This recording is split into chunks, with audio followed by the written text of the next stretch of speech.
Hello बच्चों, तो ये एक बहुत ही इंपॉर्टेंट अपडेट है जो कि मिनिस्ट्री ऑफ एजुकेशन से आप लोगों के लिए आया है। जैसे कि आपको पता है नीट 2025 का जो लेवल था क्वेश्चंस का वो काफ़ी ज़्यादा था, जिसके कारण बच्चों ने कहा कि हमें या तो टाइम नहीं मिला या हमने कभी ऐसा पढ़ा नहीं है या हमें समझ ही नहीं आया कि क्वेश्चन करते कैसे हैं। तो इसको देखते हुए जो हमारे ऑनरेबल एजुकेशन मिनिस्टर है उन्होंने एक बहुत अच्छी कमेटी सेट की है जिसे हेड कर रहे हैं के संजय मूर्ति।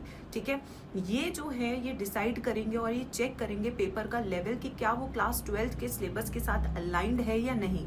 ऐसे कितने क्वेश्चंस हैं जो आउट ऑफ सिलेबस है, ऐसे कितने क्वेश्चंस हैं जो आउट ऑफ टेक्स्ट बुक से आपसे पूछे गए हैं, क्या ये क्वेश्चंस बहुत ज़्यादा टफ बनाए गए हैं। तो जब पेपर का एनालिसिस होगा कि हाँ इतना सिलेबस से बाहर आया है, इतना ज़्यादा टफ क्वेश्चन पूछा गया है जो एक्चुअली में बच्चों को पढ़ाया भी नहीं जाता है। क्योंकि देखो बच्चे, होता क्या है ना, सब बच्चे कोचिंग अफोर्ड नहीं कर सकते। बहुत सारे ऐसे मैक्सिमम बच्चे हैं हमारे इंडिया में। अगर मैं नीट एग्जामिनेशन की बात करूं तो जहां पे 23 लाख स्टूडेंट एप्लीकेशन फॉर्म भरते हैं, रजिस्टर करते हैं, जिसमें से करीबन 10 लाख बच्चे ऐसे होते हैं जो कोचिंग तक पहुंच ही नहीं पाते हैं। वो सिर्फ उसी पे डिपेंडेंट है जो उनके स्कूल में पढ़ाया जाता है। बट स्कूल में पढ़ाया जाता है 11-12 बिल्कुल NCERT बेस्ड बेसिक लेवल पे। उन्हें नहीं बताया जाता है कि क्वेश्चन अटेम्प्ट ऐसे किया जाता है या इस तरीके से करना होता है। तो आखिर उन बच्चों को न्याय कैसे मिलेगा, उनको जस्टिस कैसे मिलेगी। तो इसलिए ये पूरी की पूरी कमेटी बनाई गई है। अब जो भी एग्जाम होगा जैसे जेई, CUET, नीट, इन सब का पेपर को चेक किया जाएगा लेवल।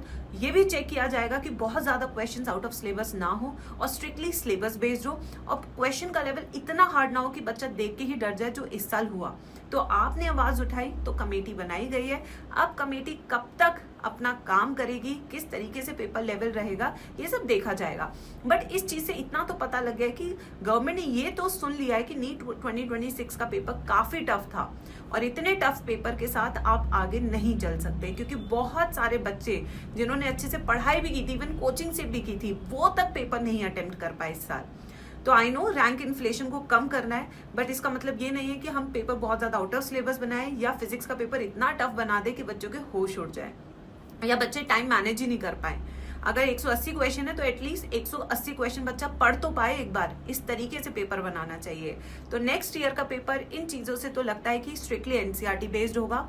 बायो में आप जी जान लगा के मेहनत कीजिए बच्चों, क्योंकि आराम से आप 350 अबव स्कोर कर सकते हैं। अगर आपको करना है तो कल से मैं अपनी YT सीरीज शुरू कर रही हूँ, जिसमें मैं NCERT word to word NCERT marking कराने वाली हूँ और जो एक्स्ट्रा पॉइंट्स होंगे वो भी कवर करने वाली हूँ। उसका लिंक मैंने डिस्क्रिप्शन बॉक्स में दिया है, जहां पे जाके आप अटेंडेंस लगा सकते हैं। It is going to be a free series for you. ठीक है, जिसमें बहुत आराम से आपको NCERT पढ़ाऊंगी चैप्टर वाइज। फिर उसके बाद बच्चों दूसरी चीज हमें क्या पता लगती है, अगर बहुत ज्यादा टफ सवालों पे सवाल उठा है तो इसका मतलब कि पिछले साल अगले साल का जो पेपर है वो इतना टफ लेवल पे नहीं होने वाला है। तो ये चीज तो हमें पता लगती है। तो बच्चों तुम भी कमेंट्स में बताओ कि क्या ये डिसीजन सही है या नहीं, और कल के लिए सीरीज के लिए कितना एक्साइटेड हो ये भी फटाफट से बता दो कमेंट सेक्शन में। थैंक यू बच्चों, दिस इज योर गर्मा Goyal signing off for today.